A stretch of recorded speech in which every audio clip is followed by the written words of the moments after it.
Welcome to the James Exchange. I am Nancy Gill, your host, and I am sitting here on the Victory Hall Theater stage with Pat Macomber, who is the director of the next play coming up starting Saturday, Now and Then.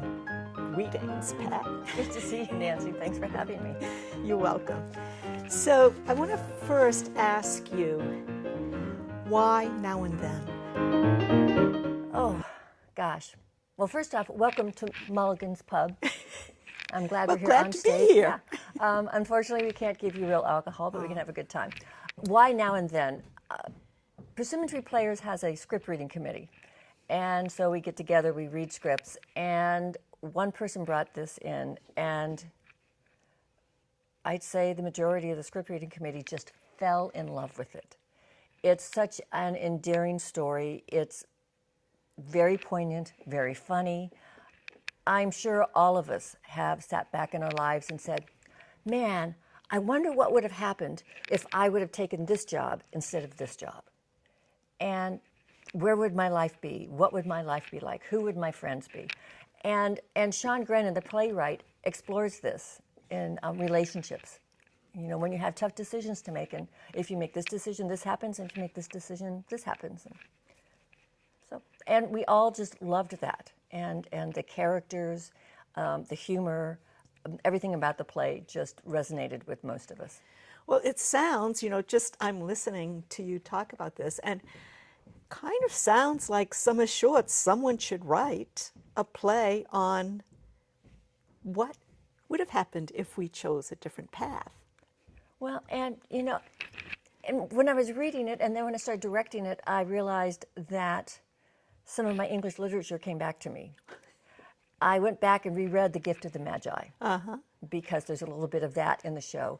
I went back and read Robert Frost, The Road Not Traveled, because those are themes. There are themes throughout this about relationships and love and sacrifice and choices and decisions. And I think, knowing a lot of the audience and who comes to our shows most of the time, I think this will also resonate with them. Good. So why did you choose to be a director?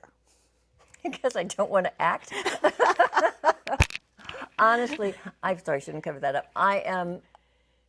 It's been a long time since I've been on stage, other than to be the grandma that died in Savannah Sipping Society. And it's been over 50 years.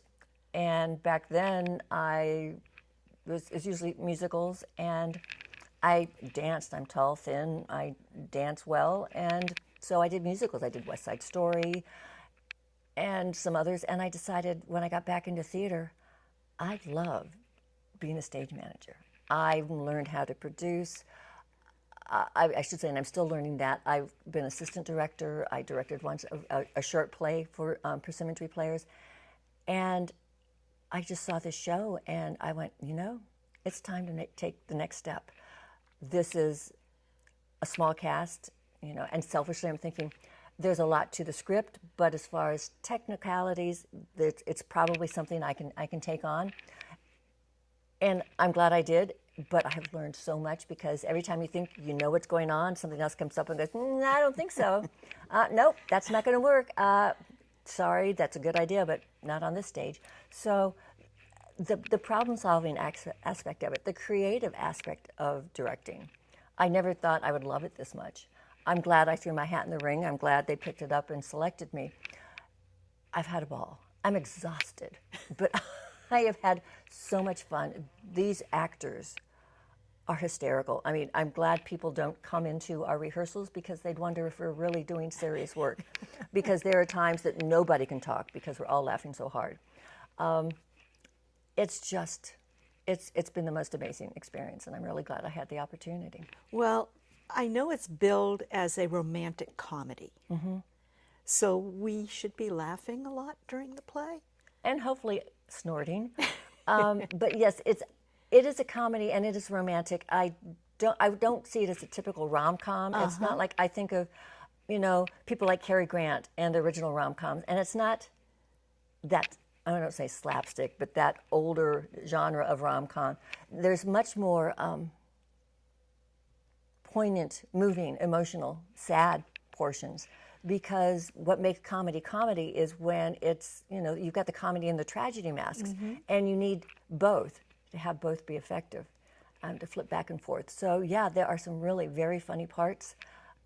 Some of them, when I read it, I didn't perceive that part of the script as funny, or as funny as it is, but the actors brought it to life in such a different way, and that whole creative process has just been incredible for me. It's been a huge learning process, but I think the one thing I walked into directing with was, I don't know it all. This is a collaborative effort, and I have an idea, but let's just throw it out there and see what happens. And yeah, I have the final say, but there are so many moments on stage that I had absolutely nothing to do with other than to sit back and go, wow, that's great, that works. So it's been really a great time. So show opens this coming Saturday, Yes. 7:30. And then you have a matinee on Sunday. Yes. 2 o'clock or 3 o'clock? 2 o'clock. 2 o'clock. Yeah. And then another evening show. The following weekend, the 21st. Right. And 2 more matinees that weekend. And the reason we've done more matinees is because a lot of our audience said, we would really prefer not having to drive in the dark and, you know, watch out for the deer. How often do we say that? And so we've done that, and it's been wonderful that we've had so many more people coming to the matinee performances. We still have a good amount coming to the evening ones, but I feel like we've, as an organization, PTP has met the needs of the audience when it comes to when they would prefer to come to a show. so do you have any shout outs? I know that there are 2 men that sit back in that tech booth, and they have worked hard on several productions here at the theater. Want to give them a shout out? Oh, they'd kill me, but yeah. You couldn't ask for 2 more dedicated, hardworking, stubborn men than Mike Montgomery and Wayne Nye. And I say stubborn lovingly because I cannot tell you how many times I've said, you need to get somebody else to help you go up and down those ladders. And nope, we're going to do it, Pat. And I said, okay, but you can't do it by yourself. So there have been times I've just been hanging at the theater so they can do that. But there are some special effects in this show. I should turn that on. Like that. Yeah, like that. Like not that. And I explained to them what I wanted. I said, I have no idea how you can make it so, but this is the effect I want. And they made magic. One of the things as a director, I knew that one of my shortcomings is that I really don't understand how all the lighting and how all the sound effects work.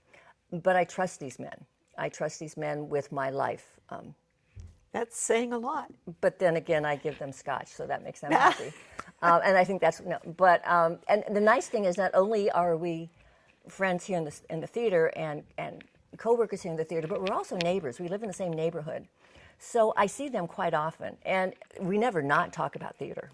I mean, they are just 2 of the most amazing men. They work tirelessly, nonstop. If I come in and, you know, I always say, when are you guys going to be here? And they're always asking, is the theater open? Can we come in and work on stuff? And it's like, well, yeah.